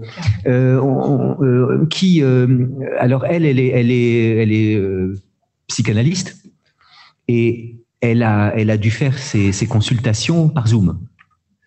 Et au début, elle disait, c'est pas possible, parce que vous savez, en psychanalyse, il y a tout un rite avec le divan, la position des corps, enfin, je sais pas, tout ça. Bon. Eh bien, elle a dit qu'avec certains patients, ça marchait pas mal. Avec d'autres, pas du tout. Les timides, parfois, se sentent plus à l'aise de se confier quand ils sont à un écran que quand les autres les regardent. Bon. La télémédecine. Là encore, je ne prononce pas un diagnostic purement négatif. Alors pour moi, rien ne peut remplacer l'incarnation, la poignée de main, la façon de regarder, ce geste thérapeutiquement n'apporte pas peut-être grand-chose, d'essuyer la sueur, vous voyez, ou de tenir un peu une main. Mais bon sang qu'il est important existentiellement. Bon, et je me méfie de ces machines. Je sais que Houellebecq a dit, quand on l'interrogeait sur qu'est-ce que va être le monde d'après, il a dit ça va être comme le monde d'avant, mais en pire. Mais là, c'est un pessimisme que je ne peux pas partager parce que bon, même si, alors moi, le fait de mettre sur le même plan le mot présentiel et le mot distanciel, qui sont des mots horribles, c'est une disqualification de la présence. Si présentiel et distanciel, c'est à peu près la même chose, ça veut dire que la présence réelle, comme on disait dans le temps à propos de l'hostie, quelque chose de secondaire. Elle est dans bien des lieux de l'hôpital, non pas quelque chose de secondaire, de superfétatoire, mais quelque chose d'absolument fondamental. Et je m'inquiète qu'il y ait de plus en plus d'écrans. En même temps, je ne peux pas non plus cacher que de temps en temps, ça permet des économies. Voilà. Bon. Pardon. Oui, Marc Maguenet, permettez-moi tout d'abord de vous remercier, monsieur, pour cette belle conférence avec une dimension éthique, car ça correspond tout à fait aux prises de conscience éthiques que la Fondation Anthony Maguenet essaye de véhiculer. Je voudrais vous faire une petite réflexion sur le fond qui pourrait déboucher peut-être sur 2 questions. Dans la notion de relation, confiance, conscience et contrat, ce contrat a toujours existé entre soignants et soignés. C'était un contrat tacite qui était reconnu par justement le sens humain et la peur qui existait entre le soignant et le soigné. Et nous avons effectivement un glissement à l'heure actuelle. Beaucoup de soignants ont toujours cette relation de conscience et beaucoup de soignés cette relation de confiance. Et nous avons un glissement, effectivement, vous l'avez exprimé, la juridiciarisation, j'ai pris quelques notes, au niveau du sens médical à l'heure actuelle. Particulièrement l'obligation de moyens qui devient une obligation de résultat, mais surtout qui est transformée dans l'inconscient collectif comme obligation de réussite, ce qui est déjà totalement différent. Est-ce que ce glissement qui amène vers un consentement, à signer un consentement, n'est pas tout simplement l'application d'un principe de précaution? Parce que nous avons une hypertechnicité qui enlève la reconnaissance. Parce que cette reconnaissance est traduite uniquement sur la technicité. Beaucoup de soignants vont effectivement, vous l'avez exprimé, se réfugier en refusant l'empathie, alors que c'est la base d'un acte médical, pour essayer de se protéger eux-mêmes. Ce que nous voyons à l'heure actuelle, n'est-ce pas tout simplement une réponse aux angoisses individuelles et aux angoisses sociétales? Et ma deuxième question, nous voyons quand même un essor de l'éthique à l'heure actuelle dans notre société. Est-ce qu'on ne peut pas justement éclairer et porter ces messages autour de soi pour se libérer de quelque chose qui fait perdre cette confiance? C'est un management financier dans le domaine médical, qu'il soit individuel, d'un praticien qui a des frais énormes, ou qu'il soit au niveau institutionnel ou au niveau privé. Et la dernière question qui est sous-entendue et qu'a abordé monsieur, nous sommes à l'heure actuelle à l'aube d'une médecine prédictive. Nous avons des systèmes algorithmiques de haut niveau qui font que, inconsciemment, dans la conscience collective et même du praticien, on donne confiance dans la décision algorithmique. Il faut savoir à l'heure actuelle que si un praticien utilise une intelligence artificielle, il en informe son patient, mais son patient a le droit de refuser ou pas, c'est-à-dire de changer de praticien, mais il n'y a pas d'obligation de consentement dans la nouvelle loi bioéthique. Nous en avions discuté la dernière fois. Alors, est-ce qu'on ne peut pas avoir les moyens, en éclairant autour de soi, pour arriver à dépasser ceci et retrouver ce qui fait la base de cette relation? Vous l'avez dit, l'amour, c'est-à-dire le sens humain, le cœur. Merci. Merci à vous. Oui, notre monde est anxiogène. Ce n'est pas se rendre coupable d'un nostalgisme inopportun que de le dire. Il faut se méfier du geste nostalgique, du « c'était mieux avant ». Le geste nostalgique est un geste toujours précédé d'un geste d'idéalisation du passé. Le nostalgique idéalise le passé, ne retenant que ses lumières, oubliant ses ombres, pour mieux contempler un présent qu'il n'aime pas. Et il faut faire toujours attention, quand on dit du mal de l'époque qu'on vit, il faut faire attention que ce mal qu'on dit n'est pas pour origine la difficulté qu'on a à la comprendre. J'aime à dire qu'il ne faut pas reprocher à son époque la difficulté qu'on a à la comprendre. Bref, je dois me demander si mon agacement vis-à-vis des techniques modernes, vis-à-vis des procédés modernes, ne vient pas tout simplement du fait que je ne suis plus tout à fait un perdreau de l'année. Ceci étant dit, notre époque a des lumières et a des ombres, mais je la trouve très anxiogène. Et la crise, les crises qu'on vient de vivre, qu'on vivra encore, et la crise climatique, elle n'y est pas pour rien. Vous savez, ce que disait Orwell, il ne faut pas minimiser la douleur de la vie des gens du passé. Mais ils avaient deux choses que nous avons perdues. Premièrement, l'impression d'un monde stable, cohérent. Et deuxièmement, l'espoir que leurs enfants seraient plus heureux qu'eux. Ben, nous avons un peu perdu ces deux choses-là.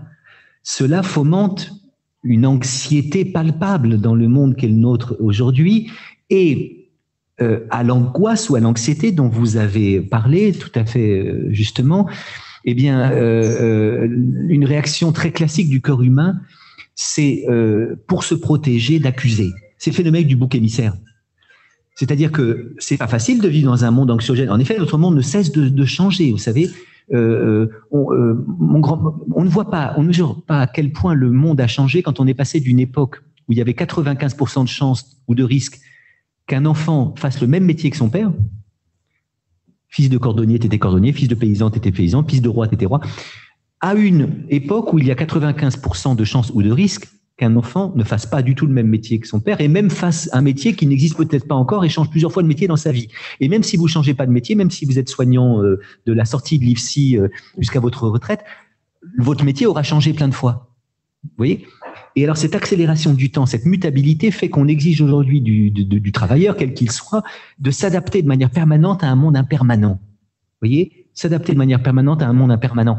Le symbole de l'animal, pardon, le symbole de l'adaptabilité, c'est le caméléon. Or, on dit qu'un caméléon qu'on met sur un patchwork devient fou. Ben oui, c'est normal.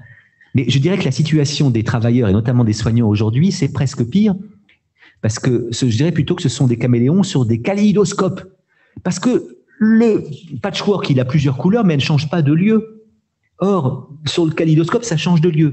C'est-à-dire qu'on vous demande d'utiliser un logiciel, et puis après, il faut en utiliser un autre. Les règles changent sans cesse, et puis ça donne le tournis. Et quand on est en effet dans cette situation-là, on peut en effet être tenté de se protéger et d'accuser, au sens où le phénomène du bouc émissaire, c'est dire c'est la faute de, c'est la faute de.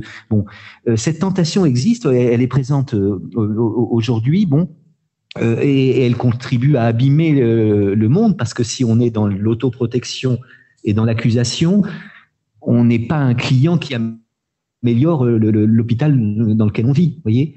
Il y a une contagion de la méfiance, une contagion du ressentiment qui sont très dangereuses. Est-ce que la mode de l'éthique peut être une parade à ces tristes phénomènes-là? J'en suis pas sûr. Je l'espère, mais j'en suis pas sûr. Ce qui pourrait m'inquiéter, c'est ce que j'appellerais le devenir déontologique de l'éthique. C'est-à-dire que de plus en plus prennent la parole des gens pour dire aux soignants, voilà ce que vous devez faire, voilà ce que vous devez faire. Agiter les grandes valeurs de l'éthique, les grandes valeurs d'éthique, les grandes valeurs éthiques du matin ou du soir au matin, sans regarder les conditions concrètes dans lesquelles se trouvent les soignants, ça m'apparaît un peu dangereux. Et voilà pourquoi, comme vous, je pense que l'éthique, elle est là pour ça. Mais à condition que ce soit une éthique incarnée.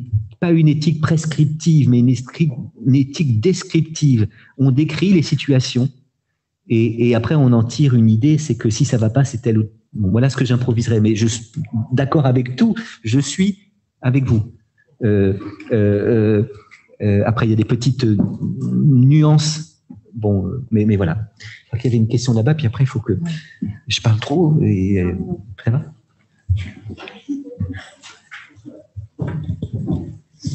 Alors, c'était pour rebondir avec la question qui était juste avant, mais je pense qu'il a répondu une partie. En fait, c'était sur comment est-ce que vous pensez que cette relation entre confiance et contrat va évoluer avec de plus en plus de technologies. Est-ce qu'on n'aura pas une contractualisation obligatoire avec la technologie et une confiance avec le praticien?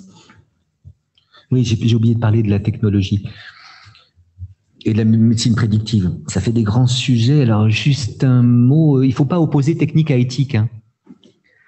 Le premier devoir éthique d'un soignant, c'est de bien maîtriser les techniques qui sont les siennes, de façon à ne pas faire de mal, primum non nocere, et éventuellement à faire du bien, n'est-ce pas ? Alors, ces techniques doivent rester notre moyen et ne pas devenir notre fin. Tant que les techniques restent au service des hommes, on ne saurait leur reprocher leur présence. Mais c'est vrai qu'il y a, comme dit Ellul, un certain système technique qui fait qu'à un certain moment, c'est plus la technique qui est au service de l'homme, c'est l'homme qui devient au service de la technique. Et en l'occurrence, je peux m'inquiéter d'une délégation de la décision du médecin à la machine, de l'intelligence humaine à l'intelligence artificielle. L'intelligence humaine, elle se fonde aussi sur ce que j'appelais tout à l'heure les petites perceptions, les signaux faibles, les impressions, les sensations. Et je ne vois pas une intelligence artificielle, en tout cas pour l'instant, avoir tout cela, vous voyez. Et l'intelligence artificielle au secours de l'intelligence humaine, c'est formidable. Notamment, on sait aujourd'hui que certains ordinateurs détectent mieux les mélanomes que même un dermatologue très habitué. Mais en même temps, la décision, c'est pas qu'une conclusion. Donc que ces instruments restent à notre service, qu'on ne devienne pas à leur service, et que surtout qu'on ne se dise pas c'est à eux de décider. Une machine ne décide pas, une machine conclut. Et dernier mot à propos de la médecine prédictive, vaut mieux prévenir que guérir, j'en suis bien d'accord. Mais toujours vouloir prévenir, c'est ce que le docteur Knock voulait. Hein. Je veux donner à la médecine un sens et un sens médical. Tout malade, tout bon portant est un malade qui s'ignore. Bon. Et donc, il me semble qu'entre la cigale et la fourmi, il est urgent de ne pas choisir. La cigale, ayant chanté, non, c'est pas, je vais pas vous raconter, la cigale a pour tort, ni l'une ni l'autre n'habite bien le temps. La cigale n'habite pas bien le temps parce qu'elle a tellement voulu jouir du présent qu'elle a sacrifié l'avenir au profit du présent. Mais est-ce que la fourmi habite bien le temps? Non, parce qu'elle sacrifie le présent au profit de l'avenir. Bien habiter la temporalité, c'est habiter, c'est faire attention au passé, faire attention au présent, faire attention à l'avenir. Mais je n'aimerais pas qu'en effet, cette mode de la prédiction, cette mode de la prévention, c'est pas tout à fait la même chose, mais c'est l'occasion d'en parler, eh bien, nous conduise à nous faire tester à tout moment. La santé, nom de Dieu, ça reste quand même le silence des organes. Et être en bonne, la santé, c'est l'oubliabilité du corps. Quand je suis, c'est pas l'oubli du corps, mais c'est la possibilité de l'oublier. Si je suis en bonne santé, quand je suis en bonne santé, je peux ne pas m'occuper de mon corps. Mon pied va bien, je pense pas à mon pied. En revanche, la douleur, c'est l'inoubliabilité du corps. Si j'ai très mal au pied, je peux pas oublier mon pied. Si j'ai très mal à l'œil, je peux pas oublier mon œil. Bon, peut-être qu'il y a des maladies qui sont en train de se préparer, et ça serait bien qu'on les prévienne. Mais trop de prévention finit par conduire à une vie de fourmi plutôt qu'à une vie de cigale. Et je crois que au fond, entre la cigale et la fourmi, La Fontaine nous dit qu'il est urgent de ne pas choisir. Alors peut-être je ne veux pas organiser les débats, mais non, mais je veux juste rebondir sur une question qui est posée sur le chat pour que tout le monde puisse également participer. Vous avez beaucoup parlé de la confiance que doivent avoir les patients envers les soignants. Est-ce qu'on peut renverser la construction et parler de la confiance que doivent avoir les soignants envers leurs patients? Bien sûr, mais l'un d'entre nous l'avait fait. Mais bien sûr, même une parole, même si on me donne 1 heure, c'est forcément prendre un axe, hein, et donc forcément oublier des choses. Donc, elle est de nature différente? Ah oui, je pense pas qu'elle soit exactement de même nature.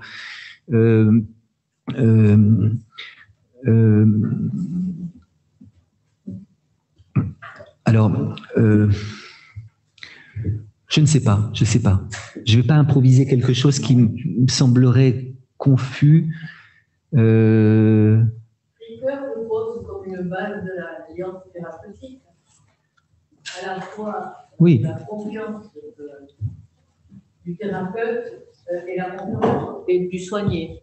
Oui. La confiance du soigné, c'est la promesse d'obéir. La promesse? D'obéir, de suivre les préconisations. La confiance se traduirait dans cette suite des préconisations, dans cette observance. Oui. La confiance du thérapeute dans le patient, c'est je suis à ta disposition, ce que je disais tout à l'heure, la promesse de faire et la promesse, comme vous le disiez, monsieur, de se former, d'être toujours au top de la compétence. Je mets à ta disposition ma compétence, etc. Et en contrepartie, tu observeras ce que je te demande. Dans l'alliance thérapeutique, Ricoeur dit il y a les deux confiances. Ça ne peut pas se passer s'il n'y a pas les deux confiances. Bien sûr, mais je vous avoue que la notion ricoeurienne d'alliance thérapeutique me semble devoir être soumise à quelques turbulences déconstructrices. Il y a là, c'est-à-dire que malgré son honnêteté admirable et l'admirable puissance de son esprit, il me semble que Ricoeur s'est pas rendu compte qu'il employait un terme qui ne le faisait pas sortir du lexique agonistique. C'est-à-dire que pacte, alliance, vous savez que notre langage est saturé de mots qui relèvent du lexique guerrier. Agonistique, agon, c'est le combat. Hein. Bon. C'est-à-dire, on va se battre, cible, stratégie, pacte, alliance. Et je ne suis pas sûr que le mot alliance convienne pleinement pour parler de la relation qu'il y a. Moi, la relation que j'ai avec mes médecins ou que j'ai eu avec la relation que j'ai avec mon médecin généraliste et la relation que j'ai avec les spécialistes, je la pense pas du tout comme une alliance. Il me semble qu'à l'origine de cette idée d'alliance, il y a quelque chose qui est quand même la possibilité d'un combat. Puis j'aime pas tellement le mot observance, l'obéissance, l'observance. Il me semble que tout médecin un peu fin sait bien qu'il est rarissime que son patient observe à la lettre, obéisse à la lettre. La relation se tisse faut-il parler de petite trahison? Pas vraiment. Bon, en plus, moi, j'ai un problème, c'est que j'ai rien eu de grave pour l'instant, mais peut-être quelque chose de très grave j'ai senti dans le regard de certains en disant, lui qui veut pas être fourmi, il ferait peut-être bien, parce que, bon, passons. Mais enfin, mieux vaut vivre, enfin, passons. Vivons heureux en attendant la mort, comme disaient des proches. Mais c'est marrant, quand je vais voir mon généraliste, je ne vais pas le voir souvent, mais quand je vais le voir, je suis tellement content de le voir. On s'entend bien, puis que quand il me donne l'ordonnance, 3 fois sur 4, j'oublie que je sors, je suis déjà presque guéri, parce qu'il m'a rassuré, et puis bon, et il m'a donné le truc. Et en fait, très souvent, je sors, j'oublie d'aller chez le pharmacien. Et quand j'y vais, il est rarissime que je prenne le traitement jusqu'au bout. Et je n'ai pas obéi, je n'ai pas observé, parce que justement, il y a une confiance réciproque qui, à mon avis, ne peut pas se penser en termes d'alliance. Bon, c'est une petite... en tout cas, Maëlys, ne trouvez-vous pas qu'il y a, c'est en tout cas l'avis de notre collègue, il y a dans les termes obéir, observance, quelque chose qui peut mal sonner à l'oreille d'un homme qui se veut autonome tout de même. En tout cas, l'autonomie, bien sûr, c'est pas l'indépendance, mais bon, à voir, à creuser.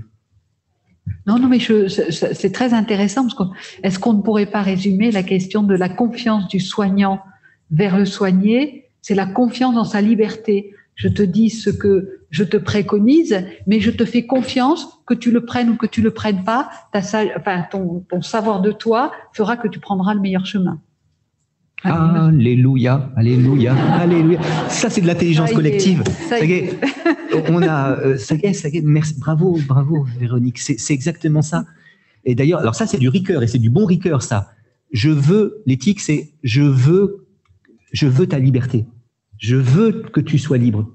Même si ta liberté peut me gêner un peu. Vous voyez, quelque chose de cet ordre-là. En tout cas, j'espère que tu obéis, j'espère que tu suives, j'espère que tu observes. Je serais malheureux que tu ne le fasses pas, mais je sais que tu peux ne pas le faire tout à fait et que tu ne le fasses pas tout à fait. Je ne vais pas le vivre comme une rupture de l'alliance, comme un scandale. tout ça se joue, je crois. Bref, vous voyez, vous comprenez pourquoi j'ai un peu de mal avec le lexique de l'alliance, de l'obéissance et de l'observance.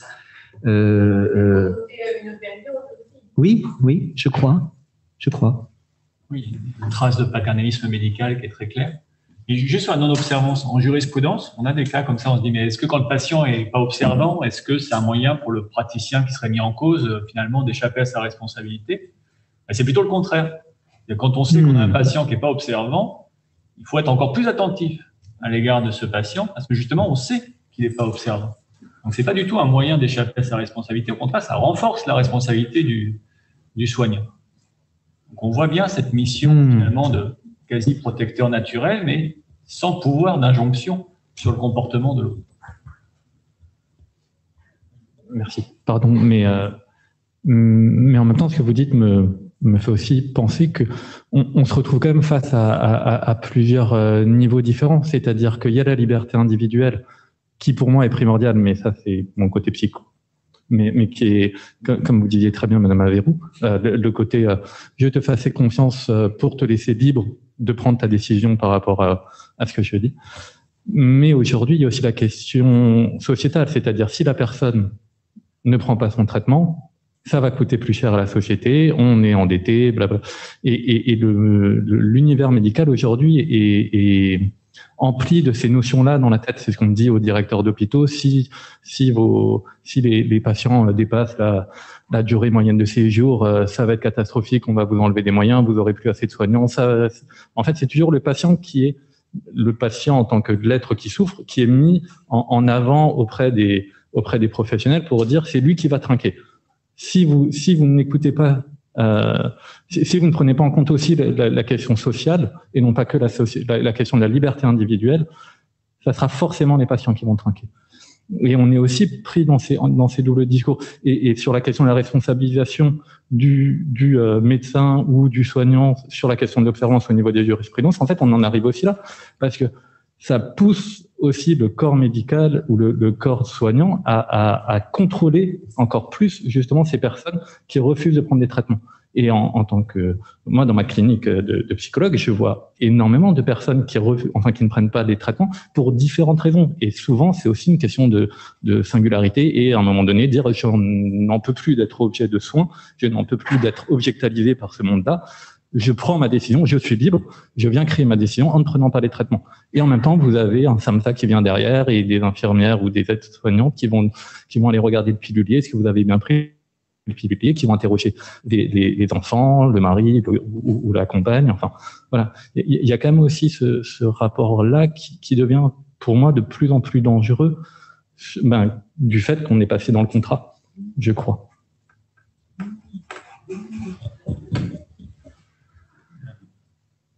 C'est la fameuse balance dont on parle beaucoup avec la vaccination de la Covid, de l'individuel et du collectif. Mais ça, c'est tout ça serait une autre.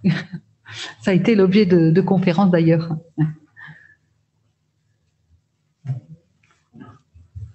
Oui. Alors une dernière, parce que je vois qu'il est l'heure.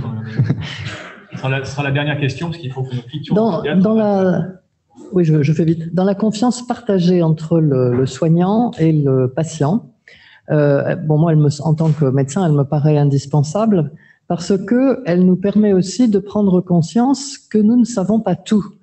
Et le patient, celui qui souffre, il sait des choses que parfois il a du mal à exprimer. Donc moi, je pense que la relation de confiance, et aujourd'hui, c'est de plus en plus, il n'y a plus de confiance aveugle, ça n'existe plus. Les gens veulent connaître les choses. Il y a l'université des patients. Les gens veulent pouvoir discuter presque d'égal à égal avec le médecin et peut-être se faire confiance aussi à eux. C'est peut-être la condition sine qua non de pouvoir faire confiance aux médecins. Tout à fait. Et n'oublions pas que la présence d'Internet et la possibilité pour chaque patient d'avoir accès avec un seul clic à un nombre presque illimité d'informations change évidemment la relation soignant-soigné. La question de la confiance à soi-même, voyez, voilà encore une autre question dont on n'a pas parlé. Il faudrait une autre conférence, mais ça sera pas pour ce soir, mais on aurait pu aussi commencer par ça. En tout cas, un très grand merci, Éric, pour cette belle balade entre la charité et le contrat, où la confiance en serait le trait d'union, et où vos propos, comme dans vos enseignements, nous laissent toujours à penser. C'est toujours très, très, très agréable. Et en tout cas, un grand merci. Je vais être très courte puisque c'est l'heure, où le caméléon fou peut, au lieu de s'affoler, s'apaiser dans l'excès de la charité, où je pourrais dire, où se mêler à la fois des grands auteurs, où je posais la question que si Hegel ne dit pas finalement le contraire de ce que dit Spinoza dans ce que vous disiez, et en même temps vous juxtaposez toujours les grands auteurs, l'érudition, la poésie et le contact avec les poêles de Cocteau, les bonnes sœurs automatisées et l'hôpital qui se fout de la charité. Un grand merci, Éric, encore une fois.